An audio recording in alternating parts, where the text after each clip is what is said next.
Everyone, to Fair Districts Redistricting 101. I'm Jen Miller with the League of Women Voters, and today I am joined by two of my very dear friends, Catherine Tercer and Mia Lewis from Common Cause, Ohio.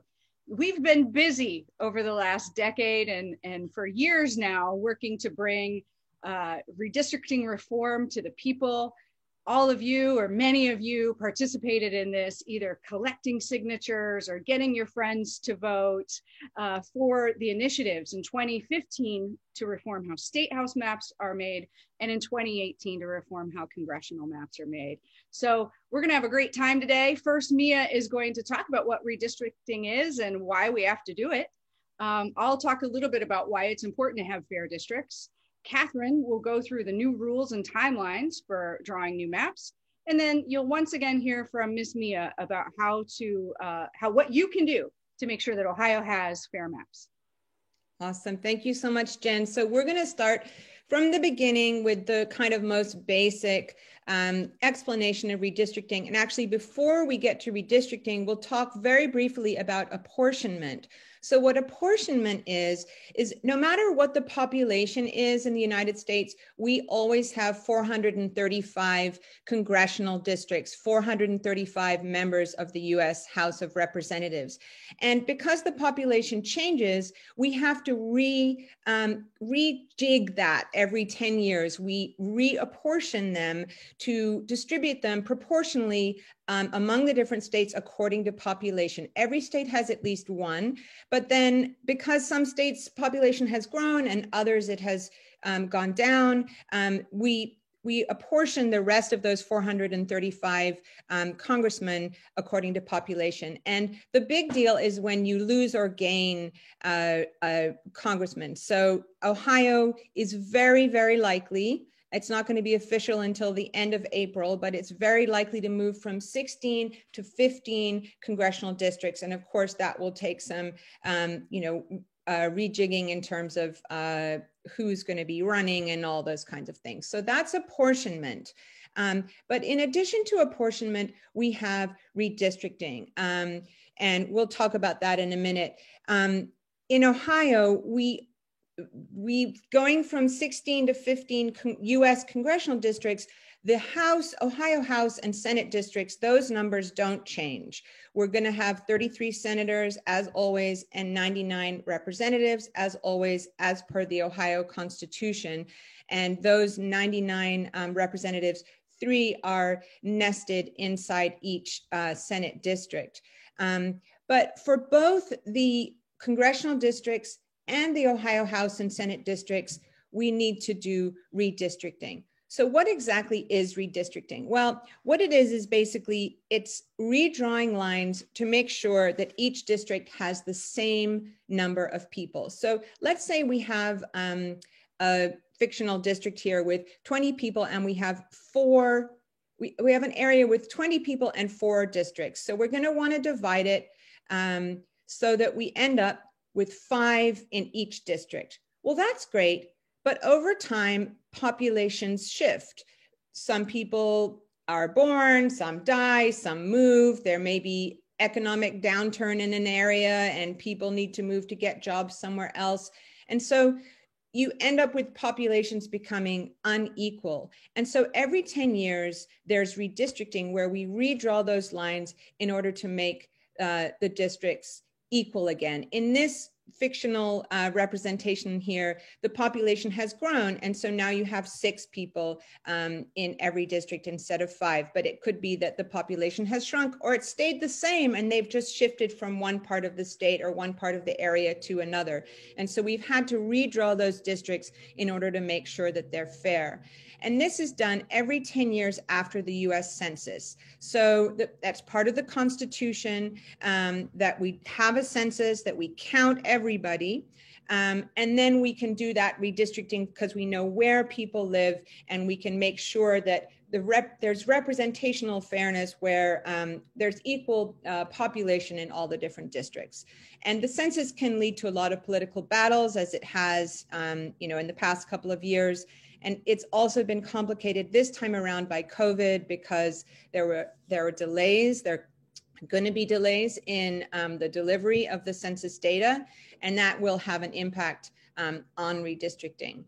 So let's talk just for a minute about what happens when you redraw those district lines every 10 years. And again, this is not only for US Congress, but for the state legislature, for the state representatives and senators, and also for local districts as well. There's redistricting every 10 years. And the fact is that drawing those lines, having the power to draw those lines is really significant. It gives you a lot of power. It's an opportunity to grab power and get more representation for your group in the years ahead if you're the one who can draw those lines. And this is one of my favorite examples here. Let's say you have 50 people and 20 of them are of one persuasion, political persuasion, and 30 of them are of a different political persuasion. Now, you could draw lines so that there's perfect representation. You see these long, skinny lines here in number one example. And if you drew them perfectly like that, you could have 2 representatives for the yellows and 3 representatives for the greens. And that's proportional to people's political views, and it's fair. Now, let's say you gave green the power to draw the lines. They can draw these districts in a way that it's compact, but it's really not fair at all, because what they've done is there's 2 things we talk about when in gerrymandering, unfair redistricting, is packing and cracking. And in this example here, they have cracked the yellows and put a little bit of yellow in each district. So they've just put a little bit in each so that they will basically lose the contest every time, and they'll end up with 5 green representatives and 0 yellow representatives. That's not fair at all. But let's look at this final example here. And this is when yellows have the power to draw the lines. And what yellows have done is they have actually packed. They've taken 2 districts and essentially forfeited them to their opposition, to the greens. They've packed extra greens into those districts, and then they've cracked the remaining greens into the other districts. And even though they're clearly a minority, the yellows have come out with 3 representatives and the greens only have 2. And so that's just to demonstrate the power you have when you're drawing the lines without any rules, without any guidelines that require you to either have bipartisan map making or limits on this kind of distortions. So we call these distortions in redistricting gerrymandering, and it's as old as the Republic. The origin of the term comes from this dude over here called Elbridge Gerry. He was around from the very beginning. He signed the Declaration of Independence, and he was the one who figured out that if you drew a district in this kind of distorted way and you grabbed your people and you pushed the opposition into these other areas, that you could come out on top. And because it looked very strange like this, a political cartoon of the day called it a gerrymander, like a salamander. And we're still dealing with this today. And of course, with computers and, very, very highly, highly technical mapping software, the gerrymanders just get better and better all the time. And so this was the result of the last redistricting, which was in 2011. You can see that the districts are very distorted and strange. They're very highly gerrymandered. And we're dealing with the consequences of that all the time.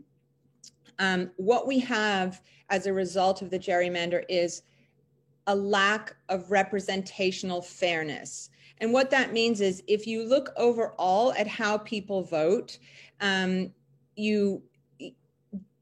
way they vote, let's say in a presidential election for a presidential candidate, does not equal what happens in Congress. So from 2012 to 2020 in Ohio, you've had a 45-55 split in terms of voting for president, but you have a 25-75 split when it comes to members of the US Congress. And so that's the result of gerrymandering, and the same in the State House.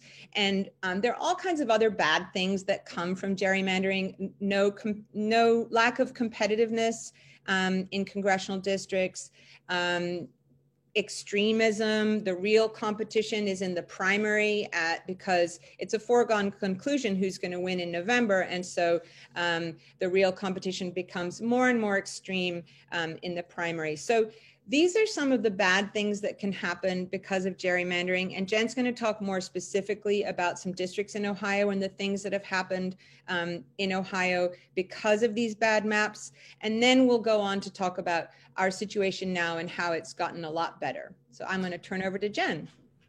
So one of the things we need to do is tell the story about gerrymandering so that the everyday public remembers that they voted for these reforms and that they understand that the way it is right now is not representative or fair for anyone. We're going to take one district. And again, we could tell these stories about State House maps or various congressional districts. We're going to look at District 9, which is called Snake on the Lake with Marcy Kaptur.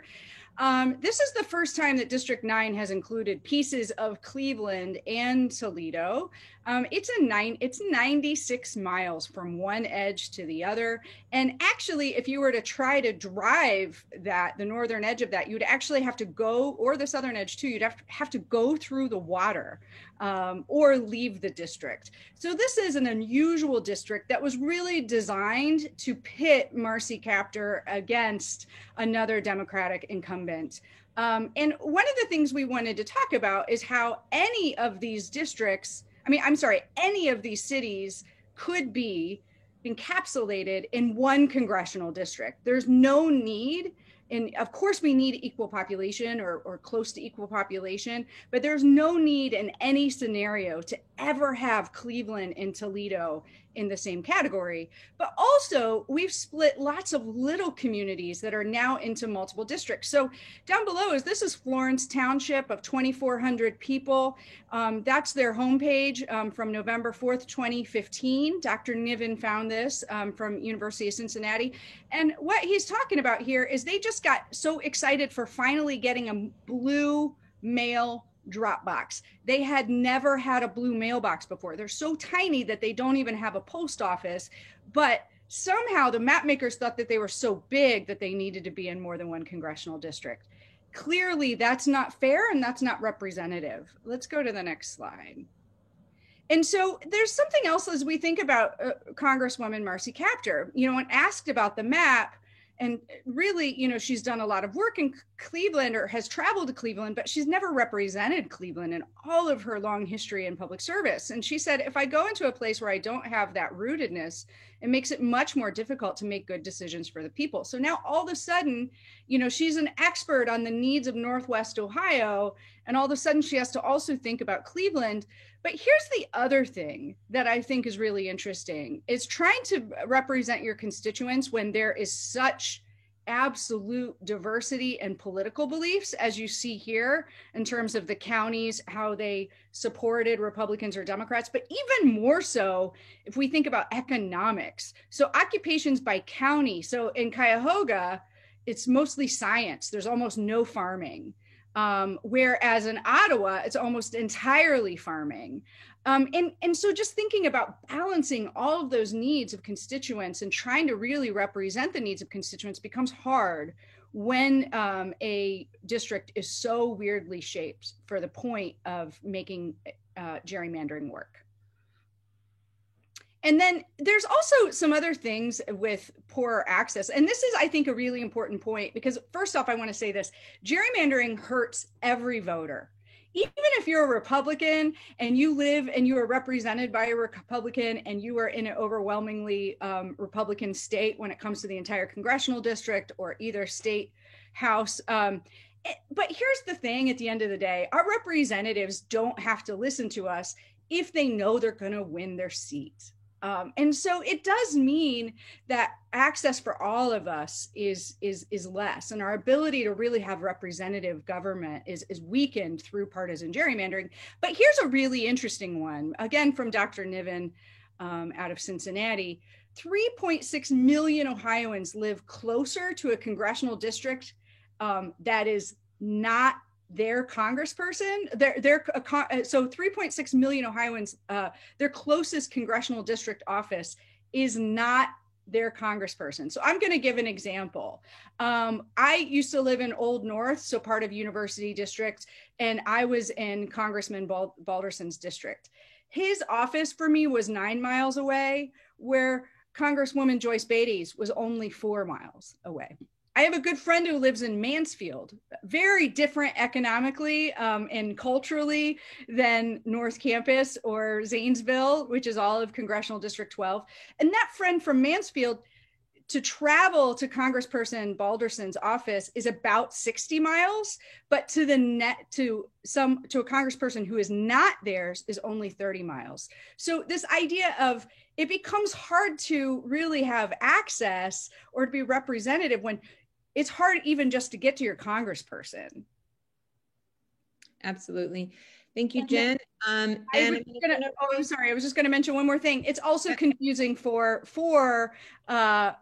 congressional people as well. So I have a friend who thought he was in 12 because the Board of Elections accidentally put him in Congressional District 12 because the lines get really confusing in Franklin County.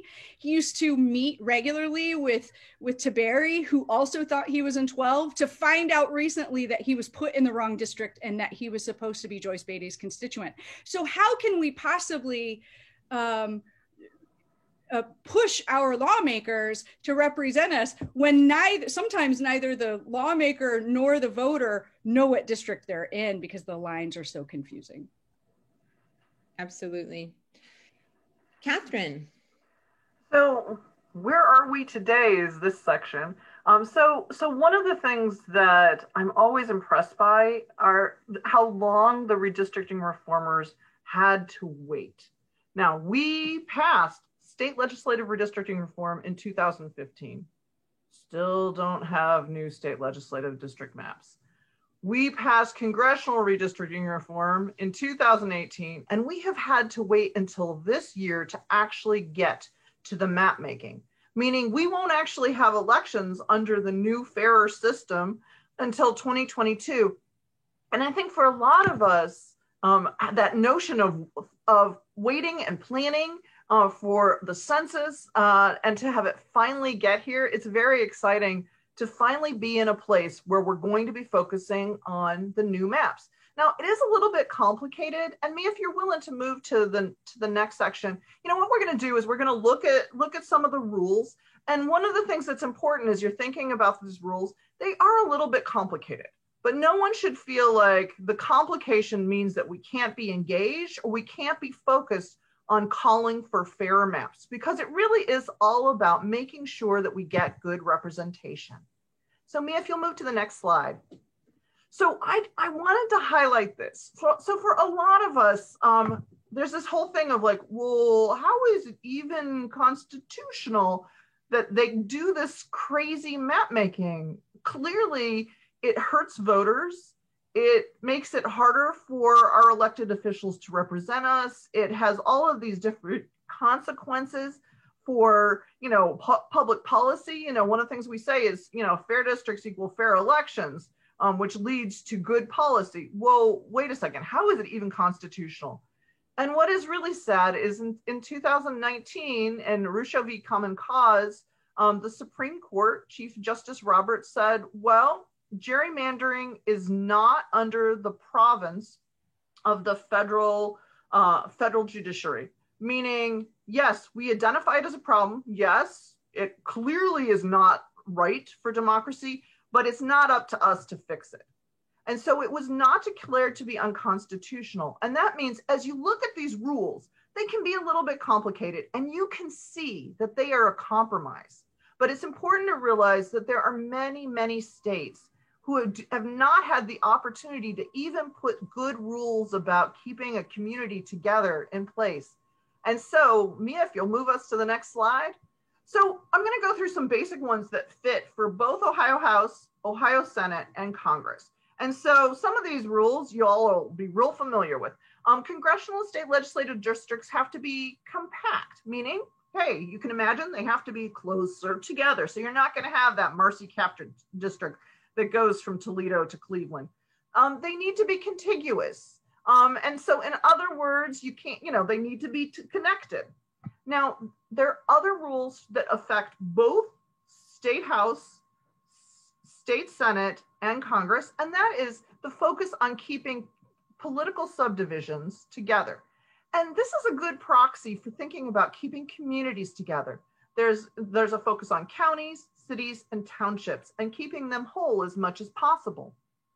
The other thing that's important to realize as we're going through these rules is that public hearings are required for both map-making processes. And this is where we can all step in and promote what we want when it comes to map-making. And so Mia, if you'll move us to the next slide.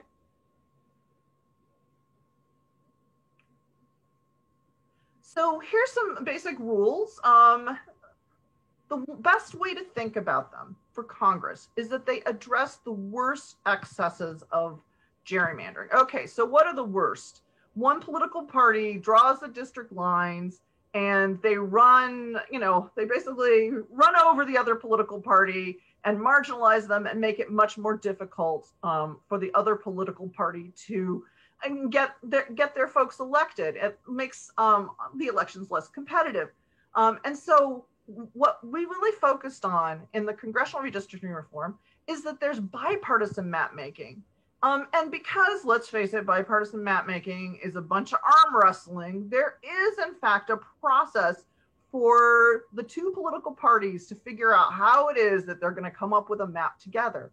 What's another terrible thing about gerrymandering? We know that maps were created behind the scenes. In 2011, in fact, the district lines were actually drawn in a place that the map makers called the bunker. And it was a hotel room about 500 feet away from the Ohio State House. And so what we really want is transparency. So you got bipartisan map making, you have transparency in the process, and then to give us all the tools. We live in a really wonderful time period where we can crowdsource, the map making, and so that we can all participate more fully, because let's face it, it's pretty hard to testify if you're just saying, I want my community together. But if you can show what you mean, that's completely different. And then Mia, if you'll move us along. So I wanted to highlight that there are rules on keeping the counties whole. Now this is important because if you think about congressional districts, they're going to be, likely 15 of them. Right now we have 16. They're fairly large districts around Ohio. And it's important to think about, well, what about keeping communities together? Well, the building blocks of our state are those counties. And so we focused on, the focus is on keeping 65 of those entirely within one district, right? And so that notion of, okay, so we have this picture here of Cuyahoga County. And in Cuyahoga County, it's in 4 congressional districts. Well, you couldn't do that. And so as we're thinking about, the rules, now, I also want to highlight this point. These are the maximum, meaning they can split 65 counties. They can't split 65 counties. They can split 18 counties, but that doesn't mean that they have to. It just gives them a little bit of room just in case, because the Ohio Constitution is supposed to last for a very long time. And so we're talking about map making in 2031, 2041, etc. And Mia, if you'll move us along. So one of the things I think that is important is what you can't do. So in this, you'll see a picture of Mercer County. Mercer County is located on the Indiana border. And it is, a rural county that is split into 3 congressional districts. Can happen. This is not something that will happen as we move forward. And then, I mentioned Cuyahoga County before being in 4 congressional districts. Well, so is Summit County. And when we start to think about what this actually means for representation, it's just so blatantly unfair. So going forward in 2021, the map makers are going to have to focus on not dividing counties, but also, this is important, that if a county has enough population to support a congressional district, A good example, Franklin County, they have enough population to actually have a district wholly in that county. Well, so does Cuyahoga, so does Hamilton. If they have enough population, they are required by the Ohio Constitution to keep that district whole. And, I think that's exciting, because then, where do we get gerrymandering? It's when you can wiggle and squiggle and move things actually around. And so I think it's important to realize that population does dictate some splitting. So the size of Columbus is large enough that there will have to be a split there, but that's a split based on population. And we all have an opportunity to testify and to make sure that when they do that split, they're not doing the kind of Rorschach inkblot that they did with Joyce Beatty's district that looks like this. And with that, Mia, if you'll move us along. So I mentioned that the congressional redistricting is bipartisan. This can be a real challenge. And so when the state legislature was in process of thinking through, well, how do you actually make sure that you can get to an actual map? They created a process where they said, okay, well, what do we really want? We want to have 60% of the members with 50% of both political parties. So in this case, they say the largest political parties, in case all of a sudden the Whig party becomes big, but it really means in this case, the Democrats and the Republicans. Now, this is really hard. Like, if you think about this, is they're trying to come up with really a super majority of folks supporting this. And it could be a real challenge. We're in real partisan times. So then they say, okay, if we can't actually do this, we're going to give this to the Ohio Redistricting Commission. And the Ohio Redistricting Commission still needs to have 4 of their 7 members, and then 2 members of each of the largest political parties. And so you're talking about Dems and Republicans. Now, I think one of the things that is important is we know there's going to be arm wrestling, but at any point in this, it's not like they have to go through all these stages. What they have to do is come up with a map for Ohioans and to do their best to come up with fair maps. And so one of the things that we know is that Ohioans, more than 70% for both state legislature and for Congress, voted for fair maps, that was the expectation that they have. And the other thing to remember is that the redistricting reform won in all 88 counties. There was not a single county that said, oh no, fair maps are not for me. Now, if the Ohio Redistricting Commission can actually get the job done, it goes back to the state legislature. And you'll notice that it then requires a third of both of the political parties, or both Dems and Republicans. And then if they absolutely cannot get the job done, they can do a 4-year map with additional requirements, including some very clear rules about creating written explanations for their maps, and a really clear prohibitions on gerrymandering or creating a map to favor or disfavor a political party or candidate. Now, it says then at some point along the way, congressional maps are approved. I think the thing to remember is we're talking about this being a bill, right? A bill that becomes law can actually be vetoed by the governor. It can also be referendum, meaning that citizens can collect signatures if in fact the maps do not live up to the goals that we all have. So it's important to remember that that is an option, that citizens could collect signatures and then take the map to a vote of the people. Mia, if you're willing to move us along. So one of the things that Mia did mention is that there's nesting when it comes to the Ohio House and Senate map. So there are 3 House districts that go into the Ohio Senate district, right? So they call that nesting.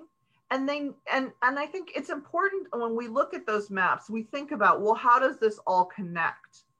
And it's important when we think about representation, I have a House person and I have a Senate person, and that it's all connected in the map. And we want to have competitive districts for all of these. And we want to have our community represented in all of these. Now, for the state legislative maps, there's a very, very strong anti-gerrymandering rule that no plan, and in other words, no map, shall be drawn to favor or disfavor a political party. And the other thing that I think is important is that there's a focus on what they call representational fairness. And that means that if the entire state, you take a vote for the entire state, and we'll say for president or US Senate, and you take that over a 10-year period, and then you say, okay, well, wait a second, Ohio votes 55% Republican and 45% Democrat. Well, that means that some of these districts, 55% of them should lean to Republicans and 45% of them should lean to Democrats. Now, that's never going to be absolutely perfect, but it's a way to make sure that there isn't gerrymandering. It just really strengthens that anti-gerrymandering rule. And with that, Mia, I did want to highlight, okay, so who's going to draw these district lines for the Ohio House and Ohio Senate districts? So this is done by the Ohio Redistricting Commission. And you'll remember in the timeline with the arm wrestling over Congress, the Ohio Redistricting Commission is a step when it comes for Congress, but they are the official map makers for the Ohio House and Senate districts. And so you're talking about the governor, auditor, secretary of state, and then appointees, Democrat and Republican, from both chambers, so Ohio House and Ohio Senate. Now, the thing that I want to highlight to you all is that there always needs to be, 2 members of the minor party, in this case, the Democrats, to approve a 10-year map. And so even though you'll look at this and be like, wait a second, there are more Republicans than there are Democrats.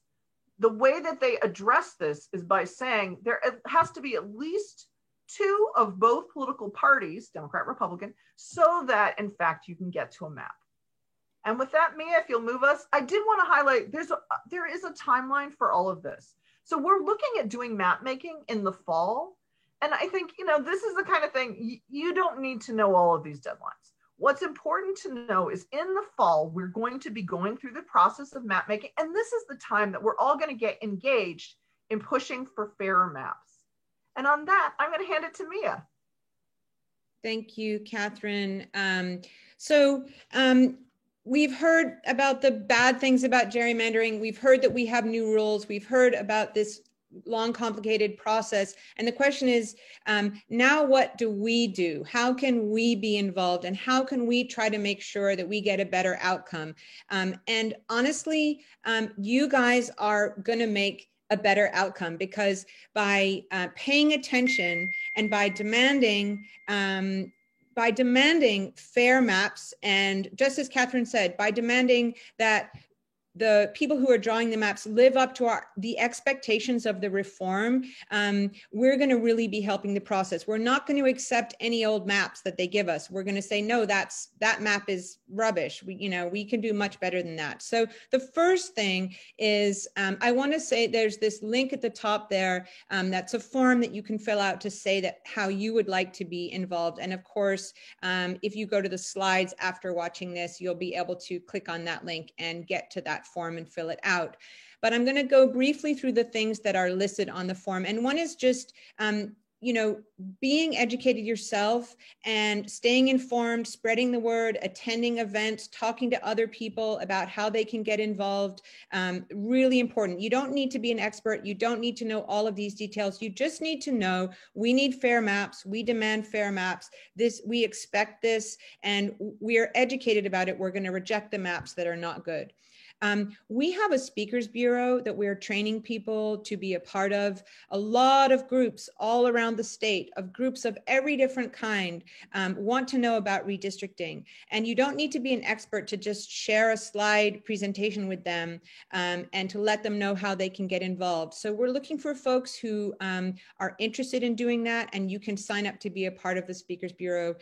We have a training coming up, but of course it will be recorded, and even if you don't catch it in live, you can participate as well.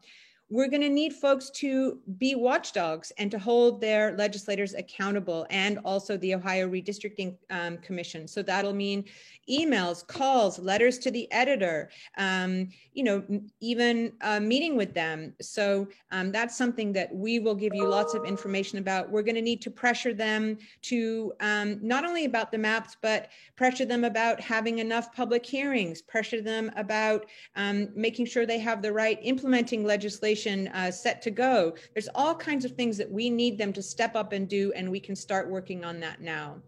Additional ways that you can get involved. community map making, Catherine talked about that a little bit. So some of these bigger cities or counties will need to be split. And so we need information about where is it going to be best to draw those lines. And the best place to draw the lines is so that you don't divide communities. And how can you define a community? Well, you can define a community by actually trying to make a map and showing this map represents my community. And what we can do, we can make these maps, and then there'll be a way to tag them so that later on when people are drawing not just their own community, but drawing districts for the whole state, they'll be able to go and get the information from all the different community maps that have been drawn by groups all across the state. So we're looking folks to participate in community map making, and we're looking for folks to be facilitators for their own community and bring people together and figure out together as a group, what is our community? How do we define it? Where do we care that, you know, that stays together? A separate thing will be a map making competition, and that will start a little bit later. It's delayed because the census is delayed. We can't really start it until we have all the information that we need. And that will probably use a different program, and folks will be taking some of the information from the community map making, and they'll be trying to draw the best maps that they possibly can. This is incredibly important because if we have 100 people who draw excellent maps, keeping communities together, not splitting counties, with representational fairness and all of those other things, then the official process comes out with a map that's, you know, really not that great. We can say, wow, that map really isn't very good. We have 100 maps here that are much better on all these criteria that are part of our Constitution: compactness, fairness, representation, all of that. And that will be very, very important to be able to show that we have better maps. Lastly, I'll talk about transparency team. It's going to be really important for us to have all the information about how they drew their maps and to make sure that we get all the details on the process. And so we're going to be training in March. There's Sunshine Week in Ohio, and we're going to be training folks on how to do things like file a request for information using the Freedom of Information Act. We want the records of how you had, you know, what your discussion was when you were drawing that map. We want there to be transparency and disclosure so that we know who's supporting what and how these bills were written. So that's another way to get involved. And here's a quick timeline about being involved. So we're going to be doing the map making tutorials and community map making starting now, public pressure campaigns starting now, Speakers Bureau training starting now. And then once we get that census data, then we'll be doing the map making competition. That'll be late summer or early fall. And then in the fall, when we have the public hearings of the Ohio Redistricting Commission and the state legislature, we're going to need folks to participate in those hearings. So that is that. We've also put a few resources here for you, and we are always available. We will, on the slides, we will add our emails so that you can contact us if you have questions. We need fair maps because that will make our state, it'll restore functionality to our government in a way that we're really lacking right now. Any last words, Jen and Catherine? Well, thank you so much. And I'm so looking forward to just getting into the map making, and I hope you are too. So excited. Democracy is a participatory sport. We have time. This is the time to really be digging in. We have the chance to really transform Ohio and how it serves its people. Thank you.